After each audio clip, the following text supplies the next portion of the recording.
কচু কেমনে দেয় দেখাই দিব। কচু কেমনে দেয় দেখাই দিব। কোনো সেলিব্রিটির কাছে আমি অসময় কখনো বয়স চাই না, নিজের যোগ্যতাতে নিজে তৈরি করছি। টিকটকের শুরুটা আসলে কিরকম ছিল যদি একটু বলেন? টিকটকের আসলে জার্নিটা কিরকম ছিল মানে শুরুতে? কি বলবো, আমরা আসি সবসময় বিনোদনে ভালোবাসা দেওয়ার জন্য। মানুষ আসলে আমাদের ভালোবাসা কখনো মানে ভালো চোখে দেখে না, দেখে ঘৃণা চোখে।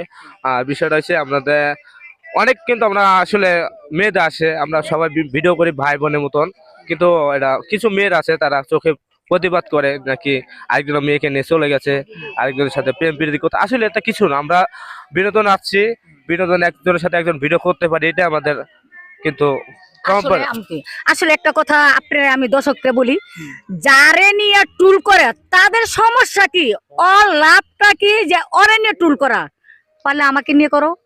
ঠিক আছে, কচু কেমনে দেয় দেখাই দিব। আসলে বিষয়টা কি, আমি কোনো পেঁয়াজ ফুল বুঝি না, আমি সহজ সোজা মানুষ, আমি সবার সাথে মিলেমিশে থাকতে চাই, ছোট বড় নাই সবার সাথে আমি থাকতে চাই। কে বড় কে ছোট বিষয় আমি অসীম কারো করোনা করি না, আমি কারো কোনো সেলিব্রিটির কাছে আমি অসীম কখনো বয়স চাই না, নিজের যোগ্যতাতে নিজে তৈরি করছি।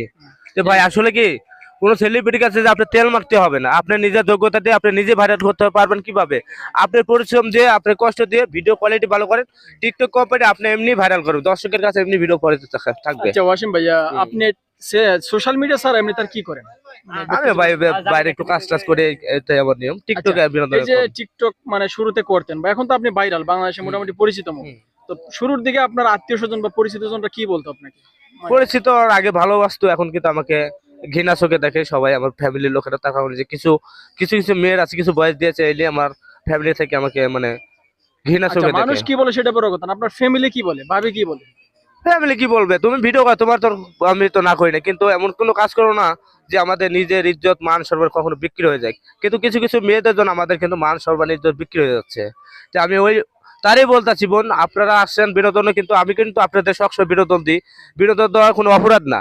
তো যাই হোক, একজনের সাথে একটা ভিডিও করলে এটা যদি হইসেল তৈরি করেন, এটা কিন্তু আপনারা নিজের মান নিজে কমাইতেছেন। আপনার নামে কিন্তু বয়স দিলাম দিতে পারি আমি অসীমে, কিন্তু কেন করি না? আমার একটা মান সম্মান আছে, আমি গরিব হতে পারি, অবশ্যই আমার মনের খবর আপনারা কেউ জানেন না। তো একটা কথা মাথায় রাখবেন, ওয়াসিম ভাইয়ের দেশে বাড়ি কোথায়? আমার দেশে ভাই নাটোর জেলায়। নাটোরে না? ঢাকায় কোথায় থাকেন? ঢাকা আমি টঙ্গী নীরাবাজার। আচ্ছা আচ্ছা, তো ধন্যবাদ। আজকে ওয়াসিম ভাই আমাদের লেক ভিউ পার্কে পেয়ে অনেক ভালো লাগছে, একটা ইন্টারভিউ নিলাম। তো ভাইয়ের জন্য সবাই দোয়া করবেন আর সবাই একটু সাপোর্ট করবেন আমার ভাইয়ের সাথে। তো ভাইয়ের আইডিটা আসলে কিভাবে পাবে? অবশ্যই আমার আইডিটা পেতে হলে নাটোরের ওয়াসিম ভাই বলে সার্চ দিলে অবশ্যই পাইবেন। নাটোরের ওয়াসিম ভাই, ধন্যবাদ ধন্যবাদ। ঠিক আছে।